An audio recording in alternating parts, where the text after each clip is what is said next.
The content you're about to enjoy comes from the archives of The Best You. We're devoted to the very best in personal development, with a magazine and resources dedicated to inspiring and changing people's lives. At The Best You, we work with the world's leading writers and trainers on the evolution of the self, and people whose journeys have been affected by their work and words. For more information, go to www.thebestyou.co.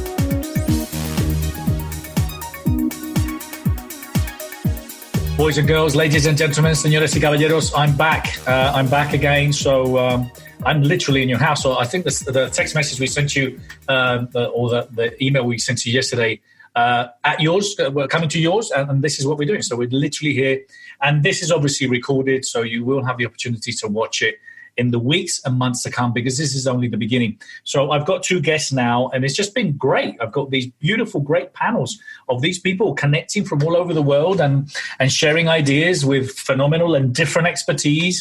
And I've got Raho Bornhost and Kat LaCohie. Is that how you pronounce it? How do you pronounce it? LaCohie. LaCohie. Yeah. LaCohie. Thank you. Apologies for that. Very good. So Raho is a coach, entrepreneur, spiritual master teacher who created Inner Chi coaching to burn away limitations and crack people open to real freedom. I love the crack open. And then Kat is an international variety burlesque performer and live event host of Vixen DeVille. Her burlesque performance technique is perfect for anyone looking to free themselves up and rediscover themselves. What a great bunch of people I have here today. Thank you both for being here. Absolutely.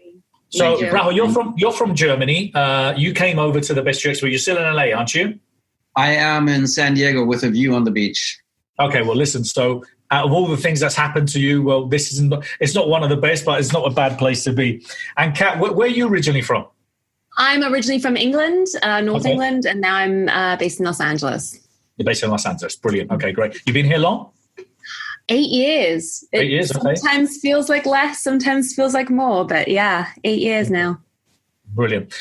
So Raho, in your case in particular, you were coming to speak at the Best You Expo. You came to LA previously, and now kind of you're stuck here. So we were just discussing kind of the new reality and how it's all affecting us in a different kind of way. And I was saying and sharing with people, because, kind of look, just because we do this for a living, it doesn't mean that we've got all the answers and we're 100% confident all the time. So how has this impacted you, and what are the advantages of what's happened to you? Because obviously we're solution-driven people. What are the advantages of what's happening to us, you in particular, in your life and your professional life? I have two areas of work, which is one, seminars, workshops, and I'm doing this since my teenage years, to learn from masters on the planet. So from India to America, I wanted to have like Deepak Chopra and Brian Tracy in my life. I published them, and now this is a major breakdown for the seminar business. Like you, I have had the same in Germany. We cannot perform seminars, but in the moment it happened, I realized I'm in the best business on the planet. I can share knowledge and wisdom with Zoom, with Facebook, with online tools. And since the media uses this internet, so we will all be using the internet. And I think this is a great opportunity. Like, I appreciate your work going from the stage away here. Let's go for Zoom. And I think this is huge. This is a great opportunity to share the love. So thank you for this. And here I am. I'm happy. Yeah, well, thank you. I love how the way you say the love. This is something that I do, Raho. I do this. So with my Best You Legacy clubs, and also for people that are in this community, you'll see at the top that we say that everything we do from a place of love. But I always say we do from a place of love. And I use it as an anchor. I do the hand like that, and we do that in the Legacy Club. So every time I go like that, every one of my members go, the love. And that's important. So, kind of what we're doing here and what we're doing in the personal development world is sharing the love. And that's what it's about, giving people hope and giving people look, we're not saying we have all the answers, and we're not saying that everything is hunky-dory, and it is quite concerning out there. But it's how you really think about things, and how you can take advantage of these opportunities, and how you can focus on what's good with so much hysteria and so much panic going out there. So, Kat, you've got a big, massive smile going on there. So obviously, kind of you're dealing with it like a lot of us are. So what's your advice with what you're doing and how you help clients, and how has it changed or affected you, and what are you doing to bring it into this new reality? Yeah, my take on this whole thing is that it is a really good time to start focusing on the truer version of you and you without any of the outside clutter. And a lot of my work when I'm working with clients is about stripping away the stuff that's been put on you from other people. So your coworkers, your parents, people at school, growing up, what labels have people given you, and what your reality is right now may not be preferable to you because you've always been told that you're the failure or that you're the whatever. You've been given all these labels, or you've got a job that you just fell into because it was what you fell into after college, and you just day by day going through the day to just make the money and do the thing. And now is a moment to be like, hang on, this is where I am in my life. How did I get here? Oh, am I happy? Am I not happy? And how did I get here? And how can I change this? And that only really happens when people are thrown a curveball. They get an injury, or they have a divorce, or they get fired from their job, whatever it is. And then they're like, oh, this change has happened to my life. Now I need to bend and change and adapt to this change in my life. And usually that's the best thing that ever happened to anybody, because it makes them stop and rechange their things. So now this is a worldwide thing, and you're not alone in that change. Usually you're the one going, oh, I just went through a divorce, I just got laid off, and I'm lonely in this turmoil, and I have to battle through it myself. The really good selling point of the crisis is that we're all in this together. So even though you're feeling terrible about your situation, we can all relate to that. And so it takes away that loneliness of how do I get through this? Because we can all reach out to everybody else because we're all suffering the same situation. It is said that we live in a world our questions create. And it's true. Those that have succeeded in life, those that stand out, those that have made a difference, those that are inventing, those that are exploring, pushing the boundaries of reality are based on those that have asked themselves empowering questions. In my new book, The Question, Find Your True Purpose, I help you find your true purpose, find your legacy. For more information, go to www.thequestion.co. If you're interested in working with me, contributing, speaking at any of our many events, partnering, or licensing The Best You, for more information, go to www.thebestyou.co. Yeah, and I think if anything, I shared this with a previous panel, but someone was saying that what if this is the new, if out of what's happening now creates this new reality of humanity and us connecting in a much deeper level, and I think that's it. I think we are all going to we've all been on this boat. When we reach the other side, when we get to the other side, we've all gone through this. We've all had similar experiences. We will all connect in a way where we get to appreciate the important things of life, and focusing on that, on purpose and legacy, and making sure that we work towards, becoming better human beings, which I think is ultimately what it's all about. So there's definitely positives in everything, even in this. So Raho, with you in particular, for example, I love your inner chi coaching. So tell me a little bit more about that. Because there's a lot of people that lost their chi and can't find their chi, and they don't even know if they have a chi. So what would you say to them, and how do you help people, especially in these circumstances? Well, life energy called chi is elevated or destroyed depending on your intake. So if you breathe bad air, your chi goes down. If you inhale a lot of negative information, like all the news, and you update yourself every minute with a little bing on your smartphone, like 384 dead, 385 dead, 389 dead, that's like ridiculous. It's like not what you want. You want love. You want joy. You want bliss. You want good states of being, and you want good food, and you want fresh air. So why are we not going there? The inner chi coaching method that I developed over many decades now is to help people go directly into the center of your being. If you use breathing or whatever, I have hundreds of methods. I studied hundreds of teachers on the planet. And I realized that if you are not going to the inside, you're hanging out there somewhere, and you're the victim of whatever happens out there. I feel being free since I focus on my own being. And usually it was told in childhood in school, it was told us, like, don't be selfish. But it's the opposite. You have to be selfish in a certain way. You have to love yourself. You have to go here and say, I am a good one. I'm a good boy. I'm a good man. I want to share my love and bliss with the planet.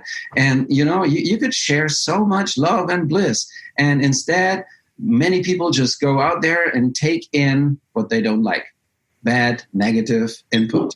And I would like to share this one thing only, that if you go to the inside, you think like it's a dark cave or an unknown place. But if you bring light there, like if you, Bernardo, inspiring, or Kat or me, if we do something very good and it goes to the heart, then you feel like, this is good. Okay, I want more of that. And if you take it in and then you breathe out good things, then you share it with community, at least with your kids at home, with your family or your loved ones. And this is something you could do online as well. You could share love. And if you don't know how to, you can learn, because what one person can do, probably everybody else can. Absolutely, and especially now when there's there are a lot of people that are alone. A lot of lonely people. I was talking kind of like my mother-in-law. She's in her 80s. Unfortunately, she's widowed. She's on her own, and kind of like she needs love and she needs people to take care of her. And I think there's always people out there. And this is a time to build those relationships, to build to build that connection that we might not necessarily have anymore. I mean, one of the speakers were talking to us. One of the guest that I had previously was talking about breathing, which I know is something that you were talking about, Raho, and obviously the importance of breathing and learning how to breathe, and obviously having that downtime yourself and focusing that first hour or whatever hour or many hours or a few hours in really working towards breathing, meditating, mindfulness, because it's by keeping that mind, kind of in control and relaxed, it's the only way that we can really, look at the positive aspects. I would say danger, because people cannot really control the thoughts. But what we can control is like a little river, a stream of thoughts. We could direct them towards good things or direct them away towards other things. I always say this with a bicycle. We all know, like, controlling a car or a bicycle. If the wind comes from one side, what do you have to do? Control the opposite side, right? You steer away, you steer towards where you want to go. And that's how we do control the stream of our thoughts. So if we are full of fear, what do we need to do? Find the opposite. What's the opposite of fear? It's not courage. Because if somebody says, hey, you need to be courageous now, you're not courageous right now, but you're full of fear, some even full of panic. But what's the opposite of fear? The opposite is love. Yeah, love, yeah. And it's like dark and light, fear and love. So we have to go to love. And then you can ask yourself, how do I love? You could ask children.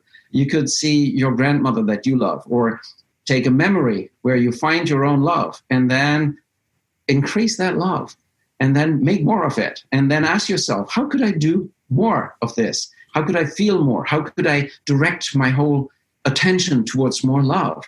And that's awakening the inner Buddha. And then you raising the inner chi, and then you begin to smile. Even stupid little things, exercise like start to smile now. If you just betray yourself, you start to smile. You cannot change it. It's like it's the right direction to go. So more love will reduce the fear, because like light and dark cannot exist in the same moment. It's the same with fear and love. If you're completely in love, if you fall in love, there is no space for fear. You just love. I'm a great believer in that, and actually there's events that I want to do around love. It's something that I'm really working on. You were talking about selfish development. I believe that when it comes down to kind of our own personal life, we have to be selfish within reason. So I agree with you in us exploring what is it we're here for, and exploring that, and not being ashamed about doing that. I think kind of what it is all down to kind of the quality of the questions, and right now is the questions we should be asking ourselves is, what can I do with this downtime that I couldn't do before? What are the advantages of us slowing down? Because there's no doubt that there are advantages. So I unfortunately lost my mother a little while ago, and for example, well, for me, I would advise anyone that has parents that this is a time to stay in touch with them, to connect with them, to speak to them. And then there's a lot of stuff that we know we weren't doing, and you have that possibility now. Kat, I wanted to ask you what you wanted to be at the expo. You were going to share their ideas around what specifically, and how could you, or what kind of tips would you give people who are at home, who don't know what to do, who are bored and need to kind of have some kind of focus? What's your thoughts? So my whole take that I was going to bring to the expo was this rediscovering yourself and expressing yourself, loving yourself. That's talking about your self-love. It is that thing about the other speaker was saying about putting your gas mask on first. If you don't love yourself and like yourself and have that self-love going on, then you can't share that love out into the world. And there's a lot about ourselves that we try and change who we are to fit in with other people, or we think that this is a level of accepted, like we need to censor ourselves so that we can be accepted. But it's more about owning who you are and going, you know what, I really am in this kind of way. I really am this kind of person. And I don't apologize for being who I am. I take that person out as a gift into the world. So I think this is a great time to now start something that is going to be something you can commit to. Say, I'm going to read this book and I'm going to read a chapter of this book every day, or I'm going to start this course and chip away at it a little bit every day, or I'm going to start rearranging my closet and every single day I'm going to do it. I just have that focus every day, because people who do or used to have this 9-to-5 job that they'd go to, they had that focus. I get up, I get in my car, I go to work, I come home, I have my downtime. And now that you don't have that schedule anymore, it can be this loss of like, where am I? What am I doing? I'm just wasting my time. Yeah, drinking, watching Netflix. So find out now, what is it that makes you come alive? What makes you thrive? What do you want to listen to? All of the Beatles back catalog? Do you want to read that book that someone recommended you? Do you want to learn a new skill? And this is a time to do that without anyone else throwing their all into it. Don't listen to what your partner has to say, or what your best friend has to say, or what your parents had to say. Now you can shut all those out and go, what is it that I really want to do and I haven't been able to? Life has prevented me from doing it. I've been stunted from doing that growth. And get yourself a little self-plan. Maybe it's a course you sign up for. Maybe it's a book that you decide to download and read. But give yourself a schedule, for a reason to get out of bed other than just to check the news. And absolutely don't get up and look at your phone and be like, how many people died today?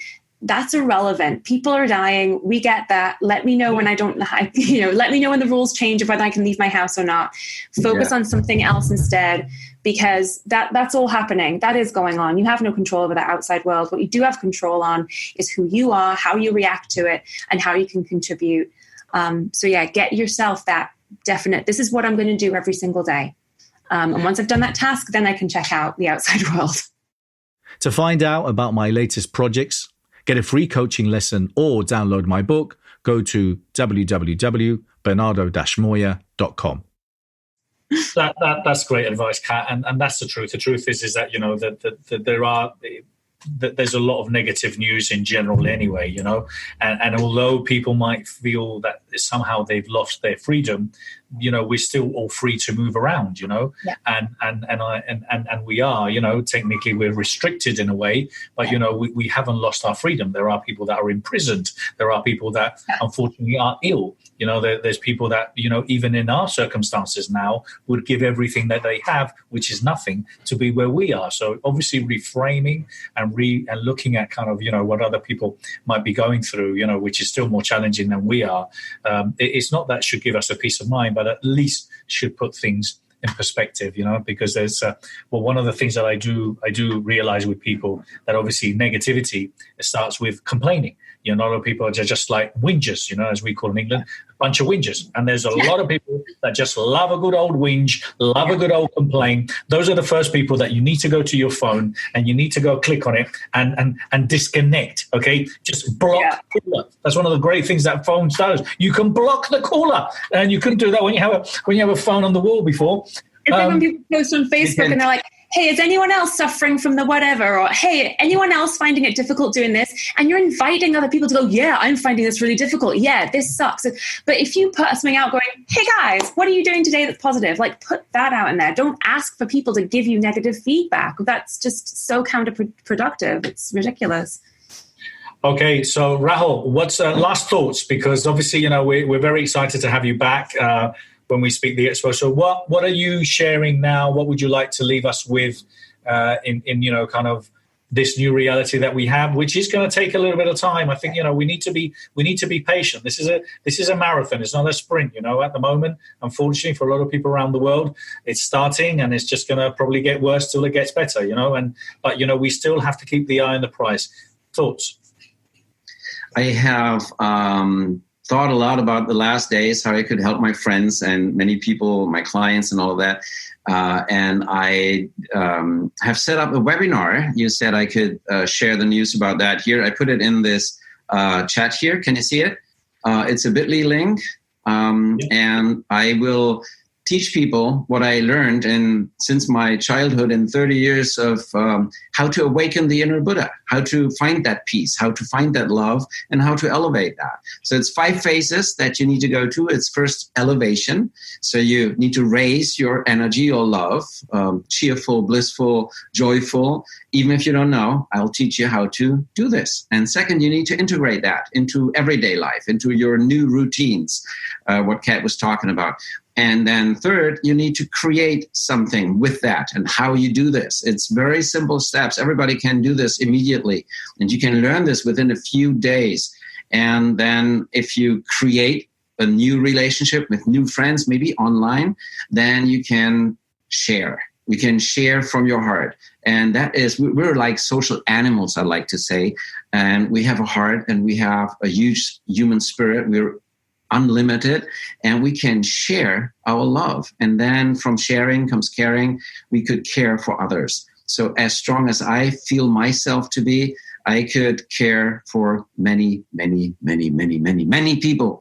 And I think everybody who is centered within in his own heart, everybody can learn this. Everybody can do this. And that's what I would encourage people to look for. Where is the light? Where is your biggest joy, best energy, and then nurture that.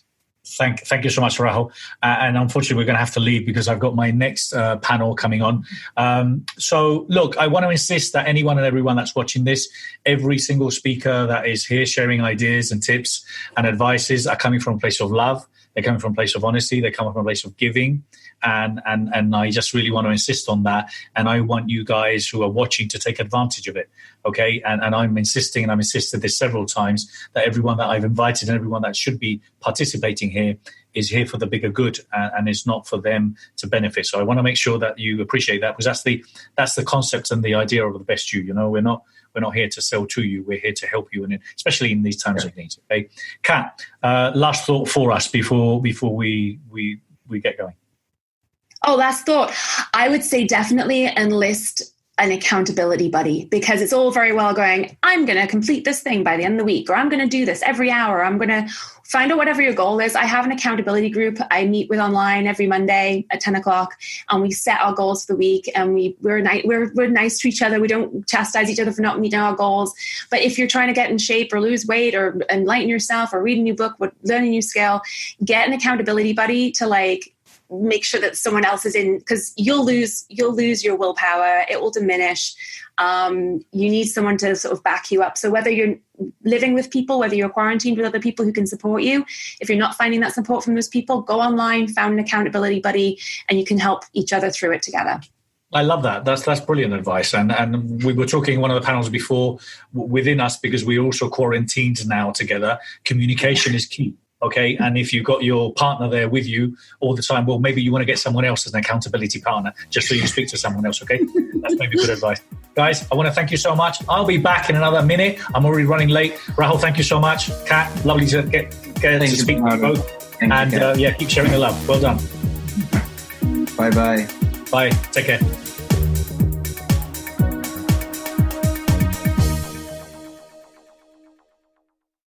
For more information, go to www.thebestyou.co.